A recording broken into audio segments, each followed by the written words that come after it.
쉽고 알찬 뉴스 패키지 지금 바로 배달합니다.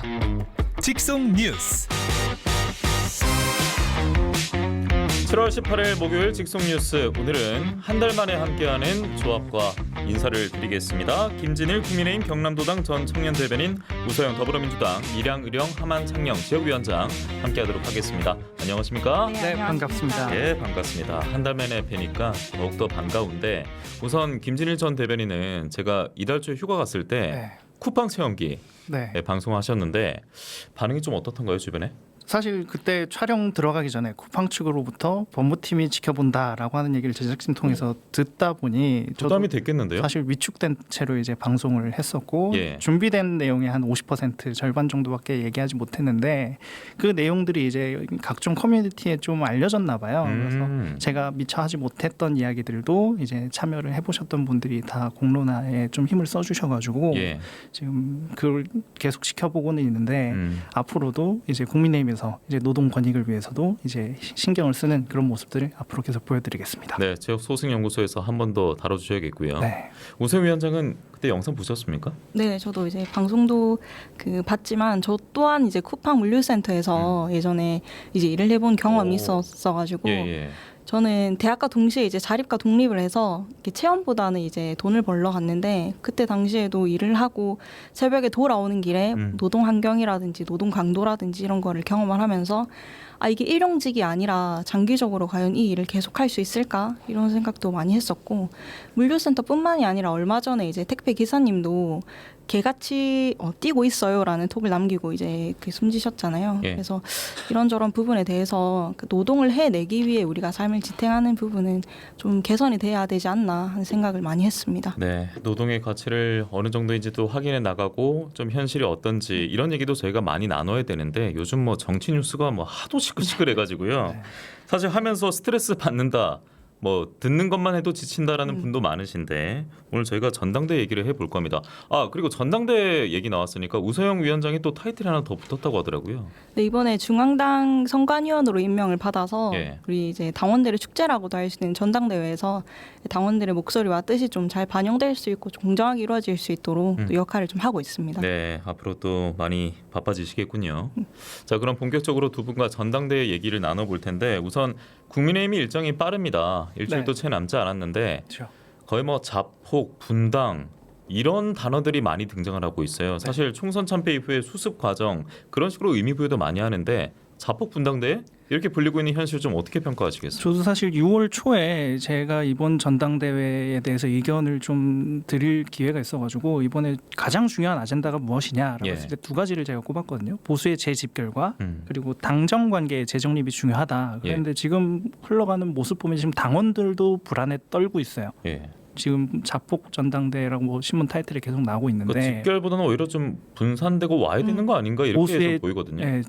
다시 이제 좀 갈라지는 그런 이제 분열의 모습을 보이고 있다 보니 이 모습에 대해서는 좀 많은 당원들 그리고 국민들이 보시기에 상당히 불편해하고 있는 것은 사실인 것 같습니다. 당 내부적으로도 이 난타전을 오히려 인정하고 우려스럽게 보는 것 같더라고요, 국민의힘 쪽에서는. 그리고 저는 그 시청자 국민의 한 사람으로서 보기에는 후보는 4명이잖아요. 그런데 김건희 여사도 그에 못지않게 계속 거론되고 있어서, 그러니까 이게 당의 행사인데 계속 대통령 얘기가 나오고 김건희 여사 얘기가 나오고 하는 것은 옳지 않거든요. 이제 국민의힘의 정치인으로 이제 보수의 가치를 지키겠다고 나오신 분들이라면 이제 보수의 가치로서 어떤 비전을 통해서 정책적인 부분들 그리고 국민들한테 어떤 부분들을 소구할 것인지로 이제 이야기를 하는 것이 정당하고 온당할 것인데, 그 정도 자신도 없이 지금 선거를 치르겠다는 것인지 솔직히 저도 당원의 한 사람으로서 좀 화가 나게 좀 보는 입장이기도 하고요. 근데 아직은 좀 전당대회 기간이 남아 있으니 좀 자중하는 모습들이 좀 보여졌으면 하는 부분들이 있습니다. 7월 23일 다음 주 화요일에 이제 국민의힘 전당대회가 치러지는 일정이고요. 뭐 여당의 지금 이런 움직임들을 좀 어떻게 보고 계십니까? 그러니까 불안하다라는 정도로는 사실 그 표현이 부족한 것 같고, 내가 당을 이제 당 대표가 되거나 지도부가 되면 어떻게 이끌어 나가겠다가 아니라 나온 그 상대 후보를 비방하고 또 이제 폭로를 하면서 깎아내린 표를 내가 가져오겠다라는 어떻게 보면 좀 구태 정치라고 보여지고 어제 또 한동훈 후보가 나경원 후보 저격도 했더라고요. 네, 맞습니다. 예. 그 과정에서 후보를 공격하는 과정에서 드러난 사실 형사 사건의 대상이 되는 것들이 계속 드러나고 있으면서 예. 이제 아까 말씀하셨다시피 김건희 여사 그리고 이제 댓글 조작 의혹이라든지 한동훈 후보나 나경원 후보 같은 경우는 이제 공소 취소 부탁이 청탁까지도 할 수 있는 그런 것들이 드러나고 심지어 이제 국민의힘 전당대회에서 그 난투극 이제 폭력 사태가 일어나지 않았습니까? 근데 이제 그런 부분에 대해서 이제 권영세 의원님은 이제 그런 거 치열함이 없는 민주당의 전당대회에 대해서 오히려 이렇게 옳지 않다고 표현하는 치열함이 없다라고 이야기하는. 국민들 근데 그렇게 그런 네네. 측면도 있지라고 받아들일까요? 그렇게 이제 발언을 했는데 폭력을 하고 욕설을 하는 게 이제 그 치열한 게 아니라 사실상 전당대회에서는 당을 어떻게 이끌어 나가야 될지 비전과 정책에 대해서 치열하게 고민을 해야 되는데 그 고민과 비전에 대해서 치열하게 고민하는 것이 아니라 상대방을 비난하고 이제 그런 부분에 대해서 이제 정말 이렇게 폭망한 전당대회가 아닌가 생각을 합니다. 폭력의 뭐 자폭, 분당 뭐 이런 표현들이 언론에서 등장을 하고 있으니까 이 보수 지지자 입장에서는 굉장히 좀 안타까운 시간만 흘러가고 있는 것 같습니다. 자, 자폭 분당 대회 이렇게 지금 여당의 전당대회 앞두고 표현이 오르락 내리락 하고 있는데 민주당은 그래서인지 줍줍 정치한다 이런 식으로 바라보는 시각도 있더라고요. 워낙 이제 여권 입장에서는 좋지 않은 재료들이 알아서 이렇게 후보들이 또 쏟아내고 있고 쏟아져 있다 보니까 그것을 줍줍 정치한다 이렇게 표현도 하더라고요. 이 표현은 어떻게 생각하십니까? 이제 상당 부분 동의를 하는데 그거를 바꿔서 이야기를 하면 민주당이 앞으로 해야 할 일이 많다라고 이제 받아들여집니다. 그래서 지금 국민의힘 전당대회 흐름을 보면 과거 이제 2007년에 그 이명박과 그 박근혜 후보 시절이었던 대권 경쟁의 데자뷰를 좀 이렇게 생각을 할 수 있다고 할 정도로 네거티브에 정점을 달리고 있다고 생각을 하는데요. 당시에 이명박 후보가 박근혜 후보의 사생활 논란, 그러니까 최태민 목사와의 관계를 지적을 했고, 그다음에 그 박근혜 후보가 이명박 후보의 대장동과 도곡동 땅 실소유주가 누구냐라는 의혹을 제기를 했는데 결과적으로 대통령 임기가 끝난 이후에 이제 두 분 다 옥살이를 하셨고. 박근혜 대통령 같은 경우는 결국 2017년도에 이제 촛불로 탄핵까지 되었습니다. 그래서 지금까지의 현 정부의 이제 검찰의 수사 행태를 보면 붕어빵에 붕어가 없듯이 김건희 수사에 사실 김건희가 없었습니다. 그리고 도마뱀도 아니고 자꾸 최혜병 특검 때도 마찬가지로 꼬리 자르기를 했는데 이제 지금 그 이전에 전당대회 이전에 위법한 사항이라든지 의혹이 드러난 것에 대해서 특별 그 특검을 추진을 해야겠지만 전당대회를 통해서 내부적으로 고발을 하고 폭로를 한 것에 대해서는 사실 국민의힘 내부에서 일어난 것이기 때문에 상당 부분 저는 진실에 가까울 것이라고 생각을 합니다.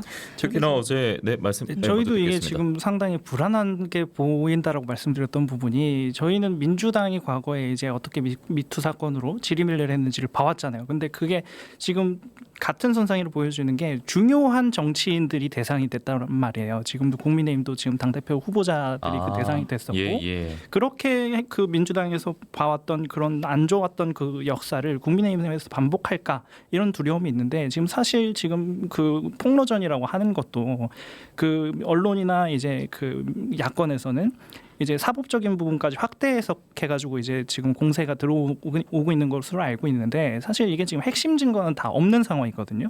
그러다 보니 여기서 그 입장만 가지고 이제 표명을 하다 보니 그냥 이게 제가 봤을 때 흑색선전 정도로만 보이는 정도라서 이게 당원 동지분들도 이제 사법적인 것까지 확대될 것이라고 하는 우려는 좀 안 하셔도 되지 않을까 하는 생각이 좀 듭니다. 그 흑색 선전이라고 하기에는 지금 내부적으로 이야기를 하거나 그 정황 증거라든지 증거로 드러날 수 있는 것들이 정말 많다고 생각을 하고요.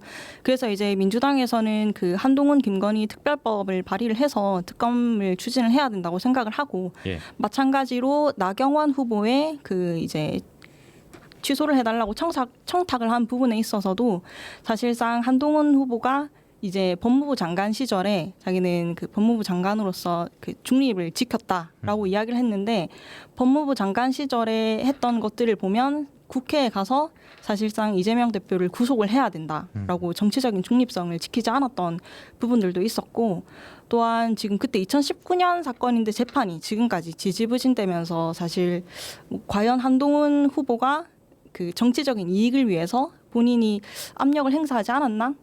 국민들 의혹을 충분히 가질 수 있는 지점들이 많다고 생각을 합니다. 예. 그래서 지금 박근혜 전 대통령과 이명박 전 대통령이 책임을 졌던 것처럼 뭐 분명하게 이제 그 명명백백하게 좀 규명이 돼야 할 부분에 대해서 규명이 되고 또 책임을 질 부분이 있다면 책임을 좀 정확하게 질 수 있도록 민주당이 그게 이제 해야 될 역할이라고 생각합니다. 근데 지금 말씀하시는 부분이 두 가지 사건인 것 같아요. 지금 패스트트랙 사건하고 지금 여론조사팀 댓글팀 관련된 의혹인데 이제 나 후보를 그렇죠. 저격했죠. 지금 패스트트랙 사건 같은 경우에는 국민의힘 안에서 지금 규정하고 있는 것이 문재인 정권의 정치 수사 사건 그리고 정치 재판 사건이라고 보고 있어서 이것은 나경원 후보가 온당한 정당한 그 민원 제기였다라고 지금 이야기를 하고 있고요.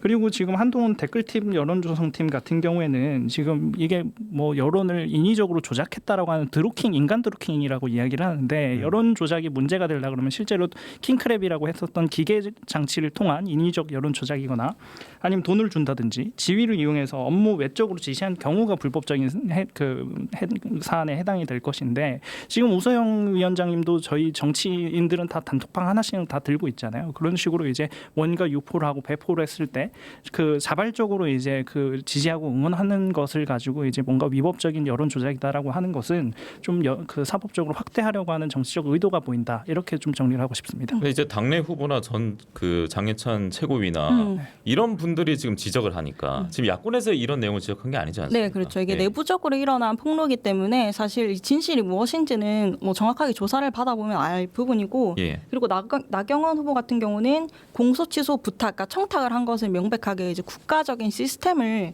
좀 뒤흔드는 것이고 또한 이제 청탁금지법을 위반했다는 것을 나경원 후보께서 사실상 자백을 한 것이나 다름없기 때문에 뭐 죄가 없다면 수사를 받아보면 그거는 알게 되겠죠. 지금 부탁을 어떤 식으로 했고 어디서 어떤 방법으로 했는지도 아직 명확하게 나온 내용이 아니기 때문에 청탁이라고 좀 규정하는 조금 더 살펴봐야 될 것 같고요. 무리가 있다고. 조국 혁신당 같은 경우에는 이제 혁신당 전당대회 마침에 이른 시간 내에 이대로 고발 조치할 것이다 이렇게 밝히기는 했고요. 저희가 할 얘기가 더 있기 때문에 자 한동훈 후보 얘기 많이 나옵니다만 전반적인 기류는요 어대한인 것 같아요. 우세영 위원장도 좀 그렇게 보십니까? 저도 이제 그렇게 생각을 하는 게 지금 오늘자로 발표된 데일리한 그 여론조사에 따르면 국민의힘 총선 참패의 책임이 누구한테 있느냐에 대해서 이제 1위가 윤석열 대통령, 그다음에 2위가 김건희, 그다음에 4위가 김건희 여사, 3위가 이제 한동훈 비대위원장이었는데 VIP 1, 2라고 일컬어지는 그 두 분께서 이제 책임론의 61.2%를 차지하고 있습니다. 또한 이제 그 여론조사 후보 당대표 후보 적합도 여론조사를 돌려보면 이제 한동훈 후보께서 1위로 나와서 큰 이견이 없는 한 한동훈 후보가 대표로 당선되지 않을까라고 생각을 하지만 지금 당 내부적으로 논란이 계속 터지고 있고 폭로전이 이루어지고 있는 상태에서 내일 되면 또 어떠한 일이 발생을 하실지 어떠한 새로운 논란이 생길지 모르기 때문에 좀 뚜껑이 열릴 때까지 기다려봐야 하고 또한 친윤계에서 지금 그 여의도에서 말이 돌고 있는 게 그 한동훈 후보가 대표가 되면 조기 낙마설까지 지금 돌고 있는 상황입니다. 그래서 한동훈 후보가 당대표가 되더라도 과연 이렇게 폭로전으로 갈라져 있는 갈등을 봉합해서 이끌어갈 수 있을까 하는 생각까지도 합니다. 네, 김진일 전 대변인도 짧게 듣겠습니다. 만약에 어대한이 이루어지면은 한동훈 대표가 만약에 된다면 뭐 당내 이런 분위기를 수습할 수 있겠습니까? 사실 지금 한동훈 후보 같은 경우는 좀 정치적 도전이라고 보는 게 그 정계에 입문할 때는 윤석열 대통령이 지지 기반이었다라 그러면 지금은 자신만의 지지 기반을 이제 독립적으로 구성해 나가는 그런 단계로 볼 수 있고 오히려 원희룡 후보 같은 경우에는 그 윤석열 대통령의 지지도를 기반으로 지금 선거 캠페인을 진행을 하고 있지 않습니까?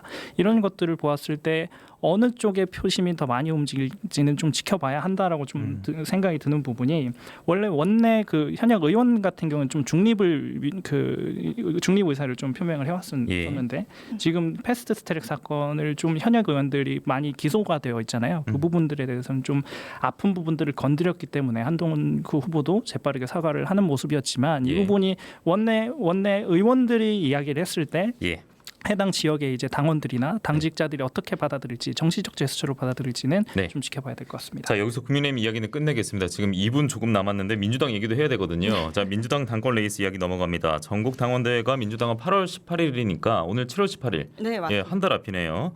자, 오늘 3명 후보 김두관, 김지수, 이재명 후보 이 3파전이죠. 자, 첫 토론회가 열렸다고 하는데 김두관 후보가 이재명 전 대표가 감독도 하고 그러니까 당대표도 하고 선수도 하면 그러니까 대통령 후보도 하면 망한다고 생각한다 이렇게 했다고 하고 이재명 후보는 시국이 엄중하다는 말로 대응을 했다고 합니다. 좀 전반적으로 어떻게 보셨어요? 저 또한 이 시국 지금 현 시국이 굉장히 엄중하다고 생각을 하기 때문에 예. 지금 이제 이재명 그 1극 체제 또는 사당화라는 그 이야기가 나오고 그런 발상 자체가 굉장히 시대 착오적인 발상이고 발언이라고 생각을 하고 사실 현 정부가 들어서고 지금 민생, 뭐 민주주의, 경제 거의 폐악질에 가까운 수준인데 이 현 정국을 이제 타파하기 위해서 예. 수권 정당으로서 역할을 잘 해낼 수 있는 소위 당의 위치와 당 대표의 위치를 잘 생각을 한다면 사실 그렇게 발언하거나 그런 발상을 할 이유가 없다고 생각을 합니다. 네, 뭐 이재명 사당화 그리고 뭐 새로운 지도부에 있어서 명신 경쟁 이런 걸 보수 언론에서는 지적을 하고 있습니다. 김재일 전 대변인 어떻게 생각하십니까? 지금 김두관 의원의 포지션이 제가 봤을 때는 좀 페이스메이커의 역할이 아닌가 같은 그런 생각이 좀 들기도 이재명 합니다. 후보의 페이스메이커. 왜 그러냐면 이재명 후보한테 겉으로 보기에는 직접적으로 굉장히 좀 아픈 부분들을 건드리는 그 질문들을 하고 있지만 정치인 입장에서는 이것을 시간적 여유를 두고 이제 충분히 소명할 수 있는 기회를 갖는다는 것이 얼마나 황금 같은 기회라는 것인지는 예. 충분히 다 알 것 같고요. 그런 것을 봤을 때 김두관 그 지금 후보께서 앞으로 원하는 지향점이 무엇인지가 더 예. 궁금해지는 부분이기도 합니다. 자, 어쨌든 김두관 후보가 후보로 나서게 되면서 도당 위원장이었지 않았습니까? 네, 그래서 맞습니다. 이제 도당 위원장 민주당에서는 또 경남 도당 위원장을 뽑아야 되는데 박준호 후보는 경남형 민주당, 송순호 후보는 당원 중심 대중 정당을 내세우고 있습니다. 원외 인사의 맞대결인데요. 지금 시간이 너무 없네요. 예, 좀 지켜봐야 되는데 혹시 하실 만 짧게 있을까요? 한 10초 정도? 저희가 이제 도당위원장의 역할이 앞으로 예. 지선과 대선이 남아있기 때문에 네. 또 도당이 바로 서야 저희 지역위원회도 바로 설 수 있고 역할이 굉장히 중요합니다. 예. 그래서 이제 두 분 중에 어느 누가 되더라도 예, 알겠습니다. 역동성 있는 도당이 될 거라고 생각합니다.